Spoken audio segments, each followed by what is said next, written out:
মালদা জেলার গঙ্গা ভাঙন প্রতিরোধ ও পুনর্বাসন ক্ষতিপূরণের দাবিতে 17 নভেম্বর মালদা রতুয়া ব্লকের বিলাইবাড়ি অঞ্চলের খাকচাবোনা গ্রাম থেকে গঙ্গা ভাঙন প্রতিরোধ নাগরিক অ্যাকশন কমিটির উদ্যোগে শুরু হলো এক ঐতিহাসিক জাথা। এই জাথায় 50 জন স্থায়ী জাথা যাত্রীর সঙ্গে প্রায় 250 জন স্থানীয় গ্রামবাসীরা পা মেলান। জাথা থেকে তারা আওয়াজ তোলেন, অবিলম্বে গঙ্গা ভাঙন রোধের বৈজ্ঞানিক পদ্ধতিতে স্থানীয় সমাধান করতে হবে, ভাঙনগ্রস্তদের পুনর্বাসন দিতে হবে, ভাঙনগ্রস্ত এলাকার এবড়ো খেবড়ো এবং বড় বড় গর্তযুক্ত কাঁচা রাস্তাগুলি অবিলম্বে ভরাট তথা মেরামত করে পাকা করতে হবে, ঝাড়খণ্ডের দখলে থাকা চরের জমি জরিপ করে বাংলায় অন্তর্ভুক্ত করার ব্যবস্থা করতে হবে, ভূমি ও ভূমি সংস্কার দপ্তরের 12 নম্বর ধারা করতে হবে। এদিনই জাঠার শুভ উদ্বোধন লগ্নে উপস্থিত ছিলেন জন আন্দোলনের কর্ণধর বিপ্লব ভট্টাচার্য, গঙ্গা ভাঙন প্রতিরোধ নাগরিক অ্যাকশন কমিটির সম্পাদক খিদির বক্স, গঙ্গা ভাঙন প্রতিরোধ নাগরিক অ্যাকশন কমিটির আহ্বায়ক মোশেরুকুল আনোয়ার, জন আন্দোলনের নেতা আতাউর রহমান, গঙ্গা ভাঙন অ্যাকশন কমিটির সদস্য আব্দুল্লাহ মুসলেহুদ্দিন, সাদিকুল ইসলাম, গোলাম মুর্তজা, আশিস মণ্ডল, সতীশ চৌধুরী প্রমুখ।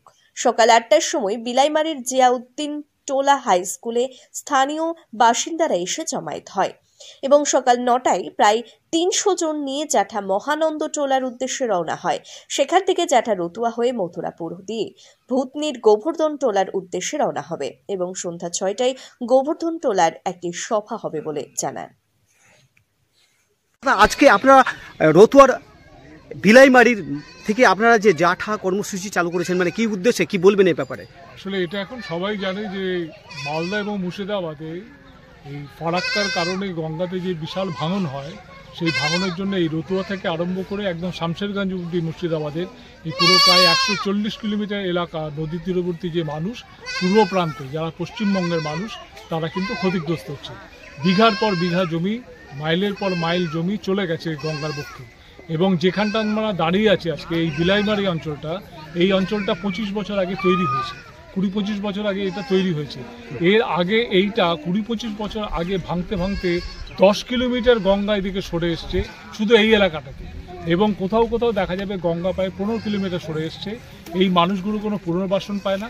আজকে এমন একটা জায়গায় দাঁড়িয়ে আছে, একদিকে গঙ্গা, আরেকদিকে ফুলারের মাঝে কোশি, এই 3টে নদী মিশে গিয়ে এই পুরো অঞ্চলটাই কিন্তু পুরোটাই নদীর জলে চলে যাবে। আজকে আপনাদের যে জাঠা কর্মসূচি মূলত কোন দাবি নিয়ে আপনারা আমরা দাবি করছি, সেটা হচ্ছে অবিলম্বে ইউনিয়ন সরকারের তরফ থেকে এই যে বিপর্যয়, গঙ্গার যে বিপর্যয়, তাকে জাতীয় বিপর্যয় হিসেবে ঘোষণা করুন।